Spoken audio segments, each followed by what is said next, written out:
Elon Musk seems to be at the forefront of everything that has to do with tech today, and now he's well on his way to delivering internet connections to almost everyone on the planet through a growing network of private satellites orbiting overhead. So, how does Starlink work? And will these satellites work forever? Stick around till the end of the video as we explore all these and more. If you live in a city or a major suburb, you most likely enjoy fast internet speeds reaching or even exceeding 1 gigabyte per second. But picture having to deal with daily internet rates of just 20 megabytes per second or even 0.8 megabytes per second. Even worse, there are only 1 or 2 internet service providers available in your area, leaving you with subpar service. Unfortunately, this is the exact predicament in which people across the world and the US find themselves.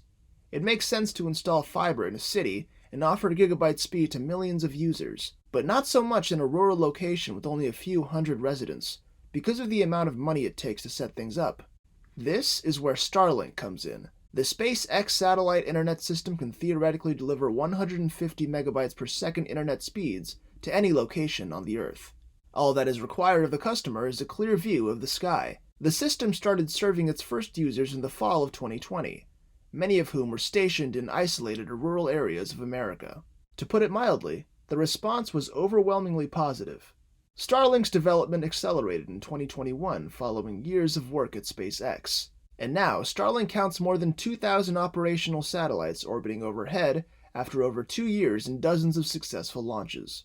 Starlink currently provides service in 37 countries around the world, but the startup internet provider still has a backlog of potential customers who are waiting to get equipment and start service. So, how fast is Starlink?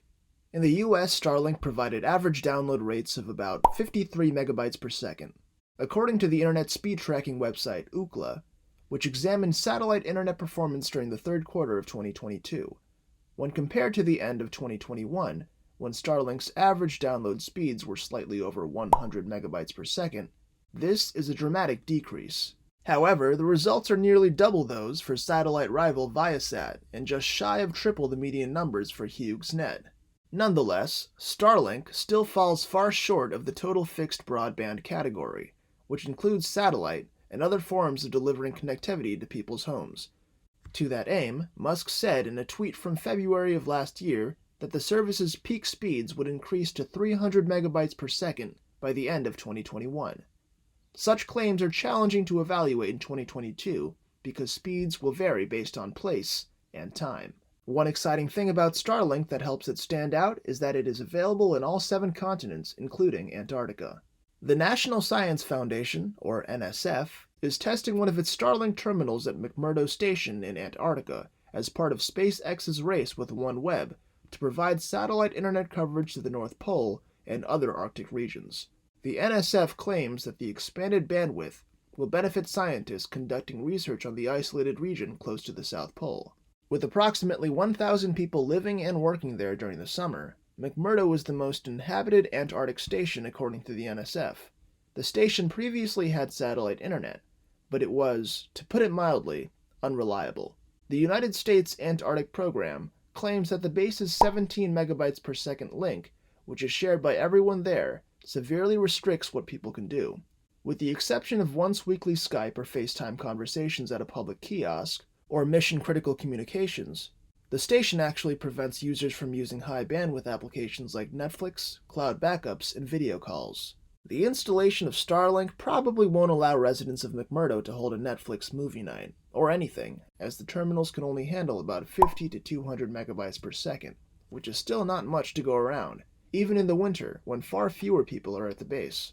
However, it might make it much easier to transfer crucial scientific data off of the icy continent. NSF spokesperson Mike England said he couldn't comment further on what exactly the system would be used for, as it's currently in beta testing. While Starlink has undoubtedly expanded to yet another continent, you might notice from the service's availability map that it isn't actually offered in either Africa or Asia. The company plans to launch service in at least 2 countries on each of those continents by the end of the year: Nigeria, Mozambique, Japan, and the Philippines.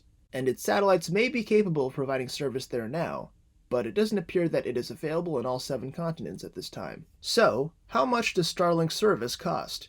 Following a price increase, Starlink now has a monthly cost of $110. The company will ship the Starlink satellite dish and Wi-Fi router to your house for an additional one-time cost of $599. It sounds expensive, but users in remote locations who have long complained about poor broadband will tell you that Starlink's fast internet connection makes the price worth it.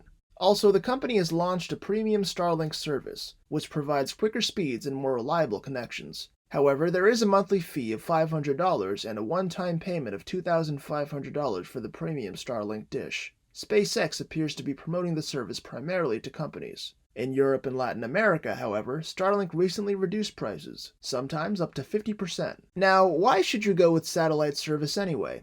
Isn't fiber faster? Although fiber, or internet supplied via ground-laid fiber optic cable, offers upload and download speeds that are significantly faster than satellite internet, companies like Google will tell you that building the infrastructure required to send fiber to people's homes takes a long time. Although launching satellites into orbit is not easy, there is every reason to assume that services like Starlink will reach the majority of disadvantaged places much sooner than fiber will. This is because there are fewer nimble rivals and much less red tape to navigate. Additionally, recent FCC filings imply that Starlink may eventually serve as both a dedicated phone service and a data service. And don't forget that this is Elon Musk we're talking about. As the only company on Earth with a reusable landable rocket that can send payload after payload into orbit, SpaceX is unrivaled in this field.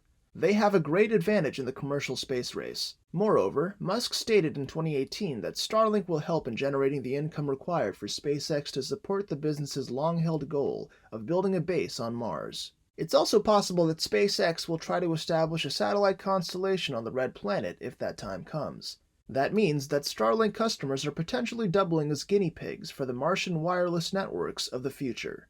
With top speeds currently estimated at 150 megabytes per second, Starlink's satellite internet won't be anywhere near the gigabyte fiber speeds people are used to on Earth anytime soon. This is because of the enormous distance that each transmission must travel in order to complete its round trip from your home to the stratosphere. When talking with someone through a satellite connection, you will frequently notice awkward lulls in the dialogue because of this issue. However, Starlink promises to exceed current expectations for satellite connections by putting satellites into orbit at lower altitudes than before. According to the company, they will put new satellites 60 times closer to the Earth's surface than regular satellites. Less latency results from the reduced distance that those Starlink signals need to travel due to the low Earth orbit approach. So, what do you think about Starlink? Let us know down in the comments section.